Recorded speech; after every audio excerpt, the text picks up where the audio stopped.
What's going on, guys? I am your host from the East Coast, Gene the Man 94, here to give you guys my WWE Monday Night Raw review for September 5th, 2016, the Labor Day edition of Monday Night Raw.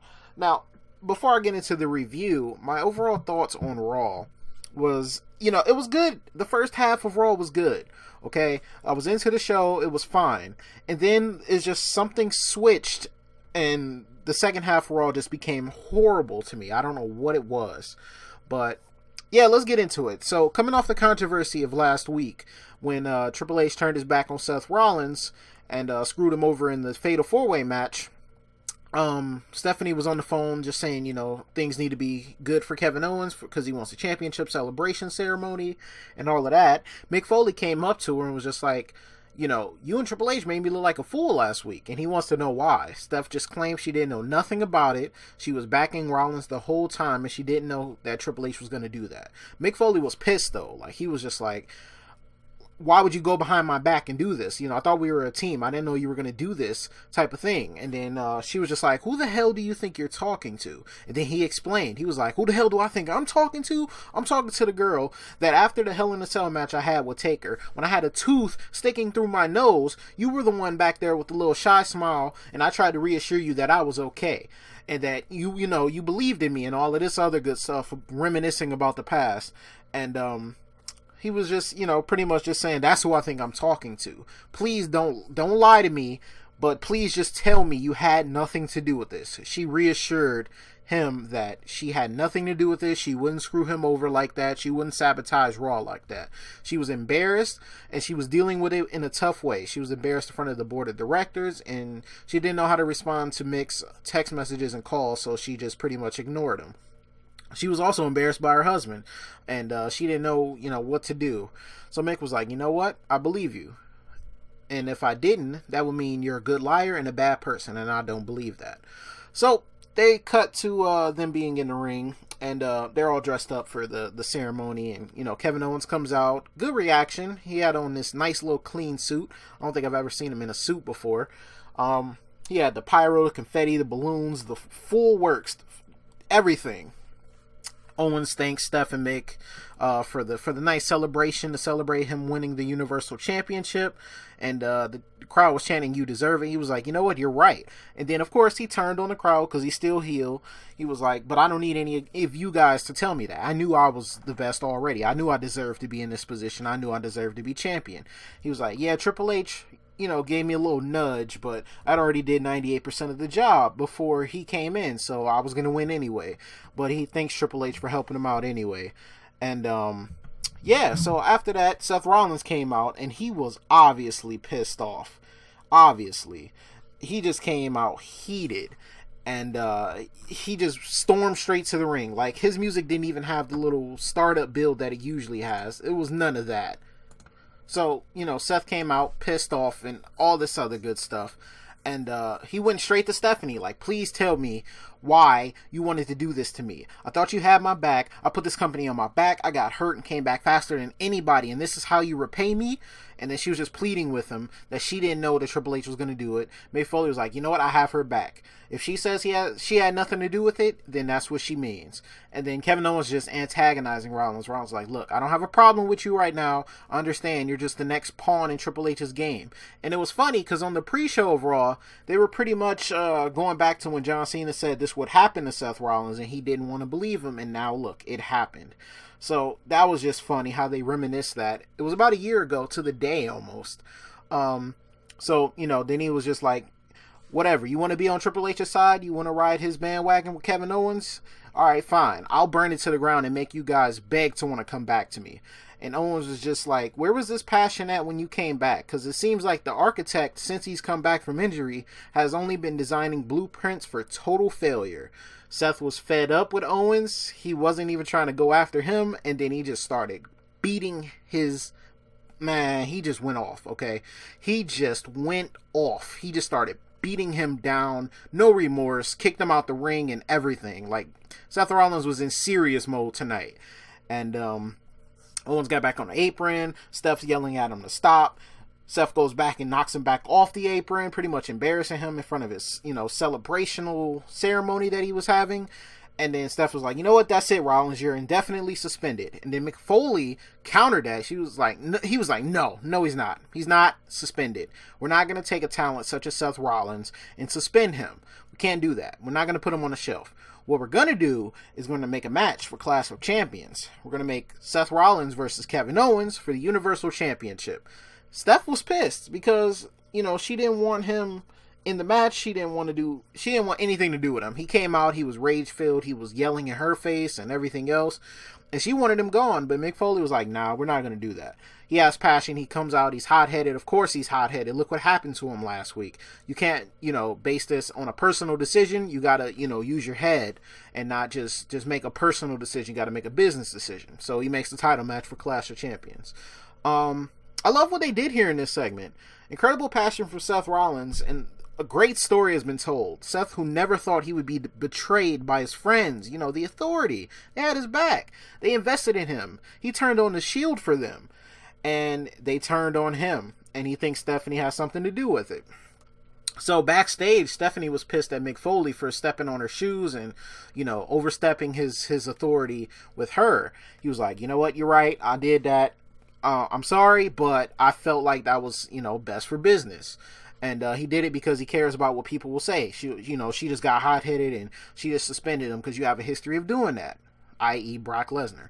But pretty much Kevin Owens came over, was like, what do you think you're doing? Like, why did you make this match? And Mick was like, you know what? That's what we do around here. We make matches. So I'm going to make a match with you and Sami Zayn. And Kevin Owens got pissed again. He's like, why do I have to fight Sami Zayn? I thought it was over with him. And then Chris Jericho came up. He was like, what's wrong with you? What's up with you and this Seth Rollins guy, huh? He's just a holy foley mark or something? I was just dying. Chris Jericho was hilarious. He was just like, why'd you make that match? You're a stupid idiot and all this other stuff. And then Stephanie backed up Mick Foley and was like, don't you dare talk to him like that. And she put him in a match against Seth Rollins for tonight. So yeah, Raw was good, but it was confusing because I don't know. Like, first Stephanie and Mick had each other's backs, then they didn't, then they did again. I don't know what they were doing. It was hilarious. But the first match we get is Bayley versus Charlotte, a non-title match, but a match that is pretty good actually. I'm mad they gave away the match so early. It was still a good match, but man, they should have waited. This is a pay-per-view match. You don't give this match away on Raw unless they've already had their pay-per-view match. But non-title match, like I said, Bayley seems to botch this like turnbuckle dropkick she did, and she hurt her knee. So for most of the match, Charlotte went to work on her knee like she was supposed to do, picking that apart, working on the most sensitive part of her body because she hurt her knee. So why not take advantage of that? If you do that, she's not going to be able to win the match. As it seemed, Charlotte had the match in the bag. Dana got involved, pulled Charlotte out of the way of Bayley's move in the corner. Charlotte kind of smacked her and knocked her away on accident. And then Charlotte turned around and got hit with the Bayley to belly and got pinned clean. Now, I am one of the biggest Bayley fans, but I did not like this because Charlotte just won the Women's Championship. And then she loses clean on Raw to Bayley. Not taking anything away from Bayley, because like I said, I'm one of her biggest fans. But why? Why would you have your champion lose clean on Raw after just picking back up the championship? She had the longest reign of the Women's Championship. She's been Women's Champion since WrestleMania, when they changed it over. And before that, she was Divas Champion. So she's held the belt for a while. You have her, lose to Sasha Banks on Raw. That was cool. Because, that had been built up for a while. This hasn't. I mean, they had a rivalry in NXT, but NXT rivalries, unless it's like Sami Zayn and Kevin Owens, doesn't really count on the main roster that much. So they just started rebuilding this feud together, and then Bayley's already got a victory over her. And I'm pretty sure if Bayley is facing her at Clash of Champions, she's going to lose. So where does 50-50 booking work here? I would have pretty much booked this. Dana Brooke had gotten Charlotte disqualified. She still loses the match because after the match, Charlotte went off on Dana Brooke for getting involved. She was embarrassed. She says she was embarrassed by the girl who doesn't deserve to be on Raw. She calls her, sorry and all this other stuff. Dana's pleading with her, like, please, give me one more chance. I won't disappoint you. And Charlotte slapped the hell out of her. She slapped the mess out of Dana Brooke. I was like, dang, why you have to hit her like that? But, so Dana's still trying to prove herself to Charlotte, and we see what she did later in the night. But, next we had Bo Dallas returning. And he had an enhancement match. Yeah, Bo Dallas the jobber is now Bo Dallas the guy that's getting pushed a little bit. He had he dropped this weird, like, Bray Wyatt-esque promo before the match started, and it was pretty good, actually. He's still doing the Bo Leave gimmick, but he seems to be very serious about it now. And he pretty much killed whatever guy he was in there with. He did, like, this reverse crossroads. Like Cody Rhodes does the crossroads and he turns right. Like he grabs you with his right arm and hooks you reverse and goes right. Bo Dallas went left and it was just nasty. I was like, oh my gosh. So he has this very serious persona to him now. So we'll see where that goes. So we had Chris Jericho versus Seth Rollins. Chris Jericho obviously trying to take out Seth Rollins for his good buddy Kevin Owens, his best friend. They had a nice match, though. This was another match that I enjoyed. Like I said, the first part of Raw was great. Very serious demeanor from Seth tonight. The face turn isn't in full effect just yet, but he definitely started off aggressive. He was still pissed because he got screwed last week. And, but Jericho was picking his spots in this match. And, he, of course, had to take over, get the heat from the crowd. And, he's using the ref as the distraction and everything else, normal heel stuff that Jericho does. But Rollins was so focused, and then you put him with the good heel like Jericho to generate the heat from the crowd, so the crowd gets on Rollins' side because they're slowly turning him face right now. I thought it was smart. He hasn't gone full-blown face yet, but he's getting there. But they did have a good match, though. Thank you, DDP Yoga, because Chris Jericho is still a good worker at the age of, 43, 44? Chris Jericho's getting up there in age, but he's still able to put on great matches, and he owes it all to DDP Yoga, and I'm glad that he's still able to have these matches, because I wouldn't think that Chris Jericho would be wrestling Seth Rollins in 2016. Chris Jericho's been around for a long time. But, so Jericho tried everything to beat Seth Rollins, had him in, some submission holds, tried to beat him with the lion salt.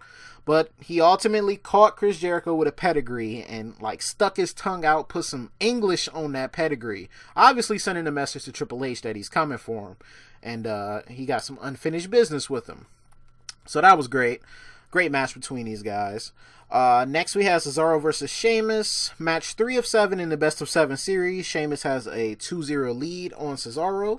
Another hard-hitting match between these two, but Cesaro seemed to be in desperation mode, and then Sheamus went after his back that he injured. Apparently he had a contusion in his back from last week. And after that, it was pretty much over. He kept putting him in, different submissions and put him in backbreakers. And then when the ref tried to stop the match, Cesaro was like, nope, don't you dare stop this match. And then he got caught with a brogue kick. So Sheamus picked up the win, and now he's up 3-0.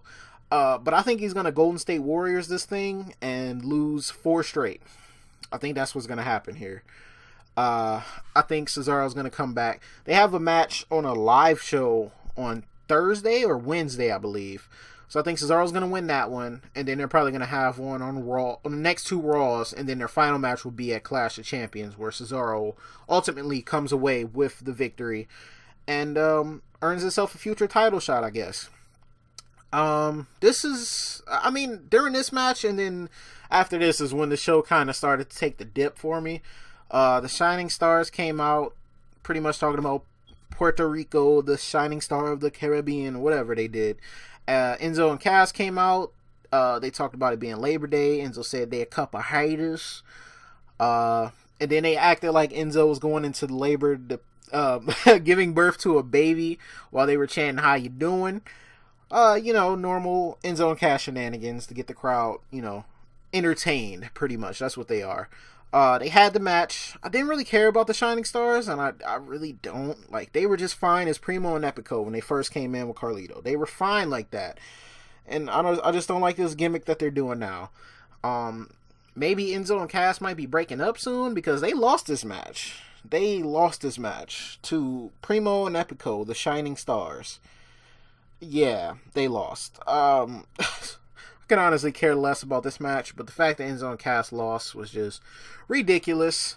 Sami Zayn backstage getting interviewed about facing Kevin Owens again. He said he thought it was over after he beat Owens, and he's been feeling directionless, and then, you know, Kevin Owens been having so much success lately, and he got a little jealous. So Owen pops up and says, you know, he was jealous of Sami Zayn getting called up before him, and, you know, all the success he had in NXT and coming to the WWE before him, but he won the race by getting the Universal Championship before Sami Zayn could. Sami said the race is never over, and he'll win that title one day, and he won't need help from Triple H like you did. So I was just like, okay. But, you know, they're restarting this rivalry back up again, I guess, or whatever they're doing, but they put them in the main event.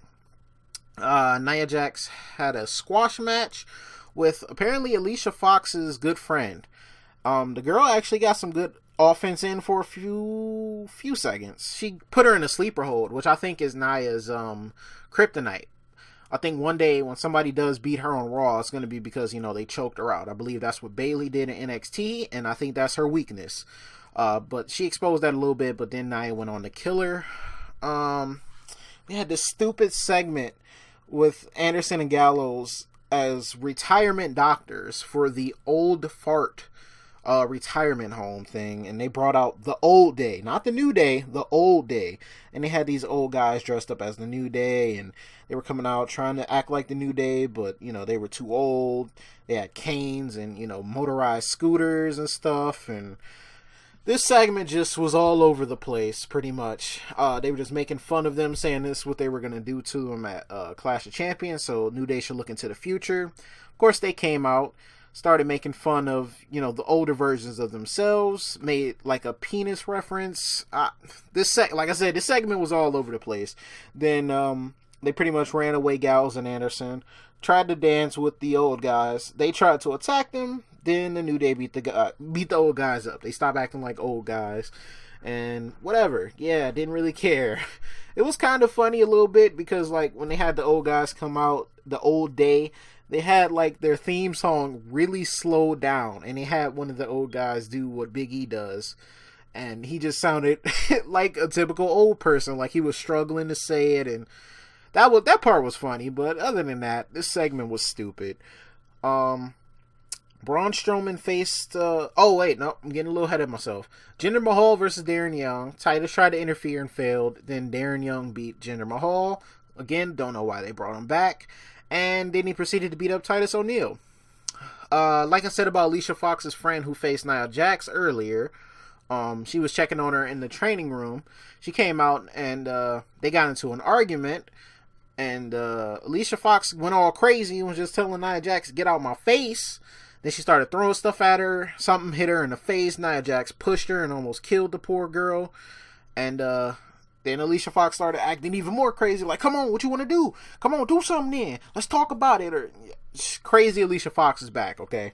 Now we have the Braun Strowman versus the Sin Cara. Sin Cara lost by countout. And I'm still scratching my head on this one. Because it didn't make any sense. Like, why didn't Braun Strowman just kill him? The world may never know. But apparently the guy that Braun Strowman killed last week was Sin Cara's friend. So he was trying to avenge him. Yeah, that didn't work.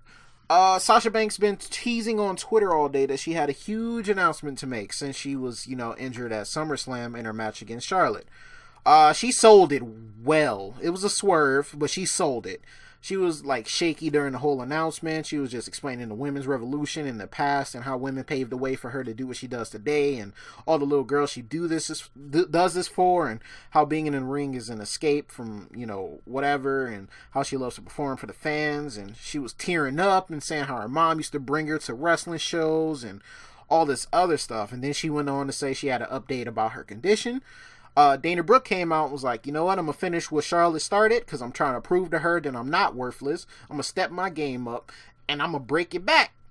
She gets in the ring and gets put into the bank statement. And Sasha was like, the bad news is for Charlotte because I'm 100% healthy and I'm about to take that title up off of her. And Dana was just like, damn it, I got into there, and oh man, that was just pointless. I got beat up again for no reason. She thought Sasha Banks was just easy to beat up on. She thought she was hurt, but nah, none of that. None of that. She got put in the bank statement. So I don't know if Bayley is gonna face Charlotte at Clash of Champions or Sasha is, but that was a nice little swerve she did. She sold it very well. Then we had the main event match, Sami Zayn versus Kevin Owens, non-title match. The only bright spot of the second half of Raw, pretty much.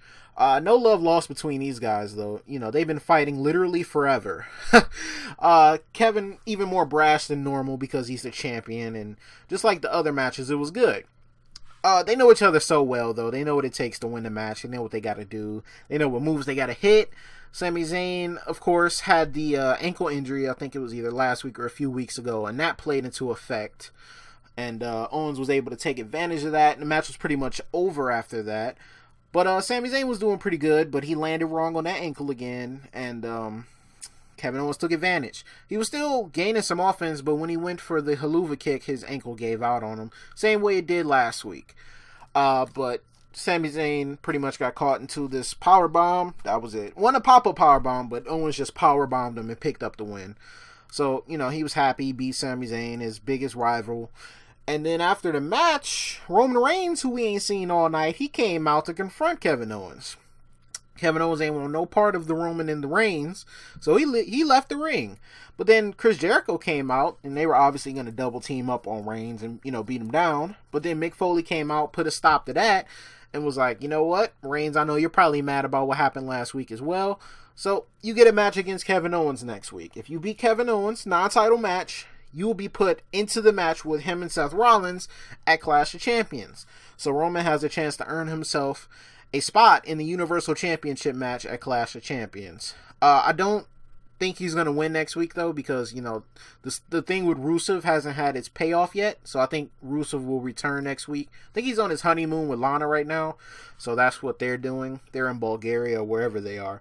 So I believe we see Rusev next week, and I believe Rusev attacks Reigns and makes a match for Clash of Champions for the U.S. Championship.